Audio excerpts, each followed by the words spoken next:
Good morning students. आज हम पढ़ेंगे effect of catalyst on rate of reaction कि किसी भी रेट ऑफ रिएक्शन पे कैटलिस्ट का क्या इफेक्ट होता है। तो कैटलिस्ट क्या करते हैं, रेट ऑफ रिएक्शन को इंक्रीज करते हैं। रेट ऑफ रिएक्शन को क्या करते हैं, इंक्रीज कर देते हैं। अब वो इंक्रीज क्यों हो रही है, रेट ऑफ रिएक्शन है वो इंक्रीज क्यों हुई है, उसका हम रीजन आज पढ़ेंगे। ठीक है, तो सबसे पहले तो हम लिख सकते हैं इसमें कि a catalyst can increase a rate of reaction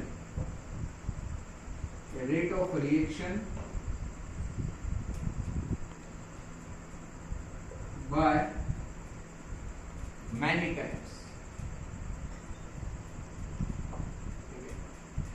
कि कई गुना वो रेट ऑफ रिएक्शन को इंक्रीज कर सकता है कोई भी कैटलिस्ट है। हम यूज इसीलिए करते हैं कैटलिस्ट का, ठीक है, ताकि रेट ऑफ रिएक्शन इंक्रीज हो जाए, हमें प्रोडक्ट जल्दी से जल्दी मिले। ठीक है, तो ऐसा क्या हो रहा है कि कैटलिस्ट की प्रेजेंस में रेट ऑफ रिएक्शन क्यों इंक्रीज हो रही है। तो देखो, हमने एक ग्राफ पढ़ा था कि आपके पास यहाँ एनर्जी थी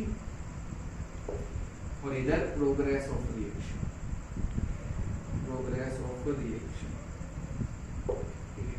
यहाँ हमारे पास थे रिएक्टेंट, और रिएक्टेंट किसमें कन्वर्ट हो रहा था, प्रोडक्ट। ठीक है, और प्रोडक्ट में कन्वर्ट होने के लिए उसको एक एनर्जी बैरियर को क्रॉस करना था, जिसको हम एक्टिवेशन एनर्जी क्या बोलते थे, एक्टिवेशन एनर्जी। ठीक है, तो ये जो एनर्जी बैरियर था एक्टिवेशन एनर्जी का, इसको जो आपके पास रिएक्टेंट है जितनी जल्दी कवर कर लेगा, ठीक है, उतनी जल्दी क्या फॉर्म होगा, प्रोडक्ट फॉर्म होगा। तो कैटलिस्ट क्या करता है कि एक अल्टरनेट पाथ जो है वो प्रोवाइड करता है। क्या प्रोवाइड करता है, एक अल्टरनेट पाथ जो है वो प्रोवाइड करता है रिएक्टेंट्स को to get converted into products,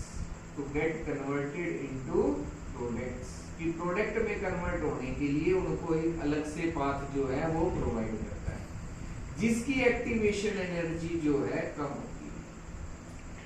इसको मैं EA डैश लिख सकता हूँ। क्या लिख सकता हूँ, EA डैश की जो एक्टिवेशन एनर्जी है वो कम हो गई, जो एनर्जी बैरियर था वो कम हो गया। ये है इन द प्रेजेंस ऑफ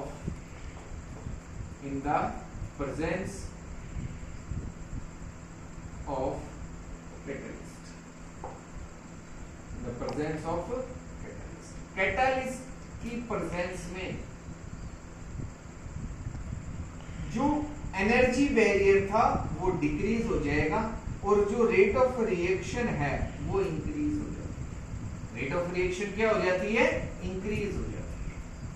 इसलिए जो कैटलिस्ट का इफेक्ट है वो इतना हम इफेक्टिव कह सकते हैं। ठीक है, क्योंकि ये क्या करता है, इस एनर्जी बैरियर को कम कर देता है। इस एनर्जी बैरियर को क्या कर देता है, कम कर देता है, और जो रिएक्टेंट्स हैं वो आसानी से किसमें कन्वर्ट हो सकते हैं, प्रोडक्ट्स। किसमें कन्वर्ट हो सकते हैं, प्रोडक्ट्स। ठीक है, तो ये था इफेक्ट ऑफ कैटलिस्ट। क्या था, इफेक्ट ऑफ कैटलिस्ट बिकॉज, इसका रीजन क्या लिखेंगे, because catalyst provides an alternate path to the reactants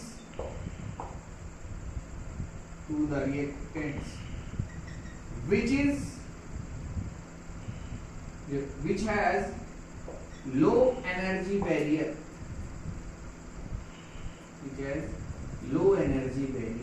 and reactants can easily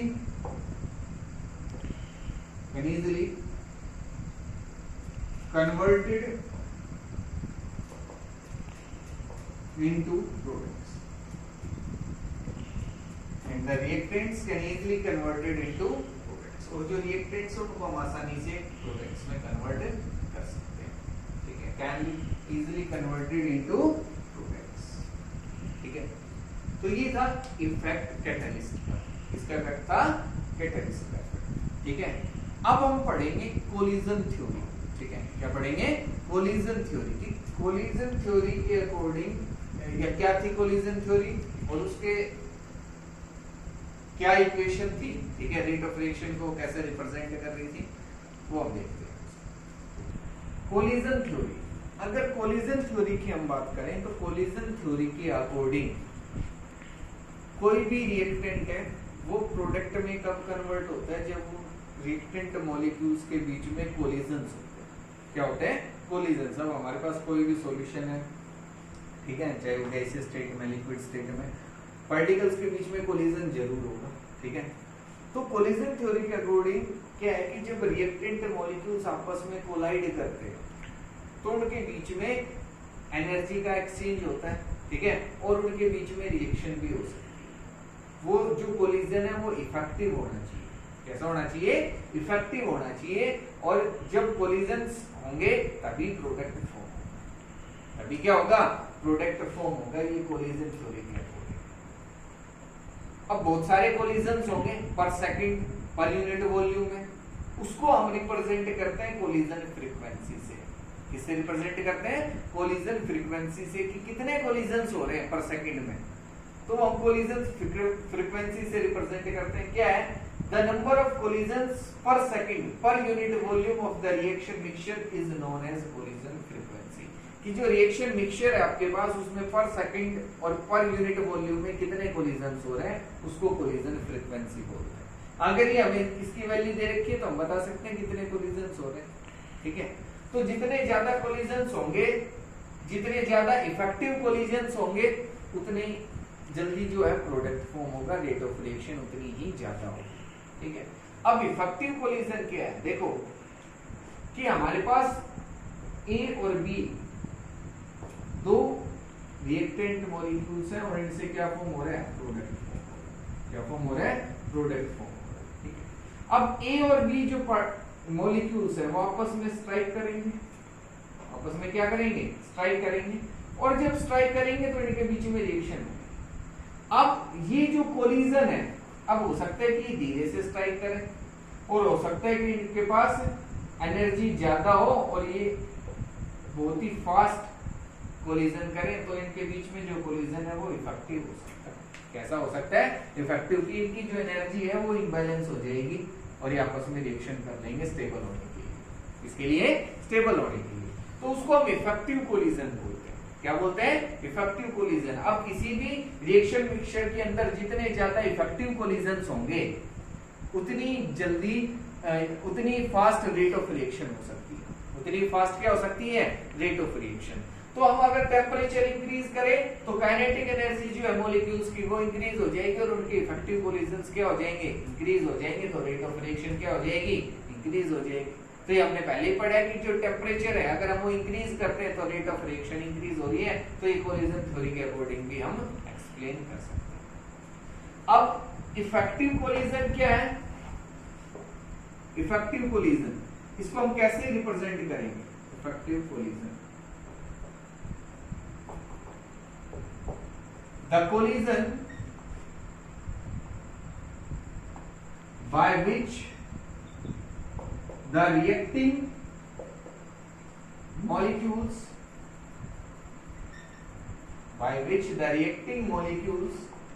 react with each other to form products is known as effective collision. Is known as effective, उसको हम effective collision बोलते हैं।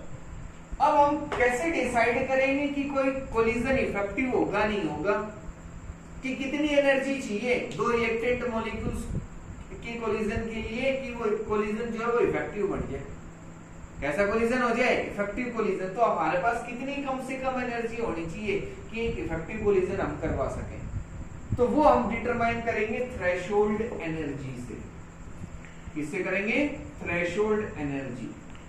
कि ये वो energy होती है, वो मिनिमम अमाउंट ऑफ एनर्जी होती है जो किसी भी रिएक्टिंग मॉलिक्यूल्स है उनके पास होनी चाहिए to make a effective collision. तो हम इसको एक्सप्लेन कर सकते हैं the minimum amount of energy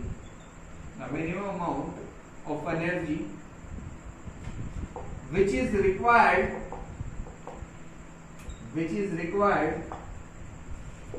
to make a collision effective is known as threshold energy. इसको हम क्या बोलते हैं? थ्रेशोल्ड एनर्जी बोलते हैं। क्या बोलेंगे? Threshold energy. कि थ्रेशोल्ड एनर्जी के बराबर जो आपके पास रिएक्टिंग मॉलिक्यूल्स हैं, जो रिएक्टेंट के मॉलिक्यूल्स हैं, उनके पास ये एनर्जी होनी चाहिए थ्रेशोल्ड एनर्जी के बराबर, तभी जो कोलिजन है वो क्या हो सकता है? इफेक्टिव हो सकता है। क्या हो सकता है? इफेक्टिव हो सकता है। ठीक है, तो कोलिजन थ्योरी के अकॉर्डिंग जो रेट ऑफ रिएक्शन है, क्या है? रेट ऑफ रिएक्शन, वो हम कैसे डिटरमाइन करेंगे? ZAB E की power minus EA upon R, E की पावर माइनस EA अपॉन, ठीक है।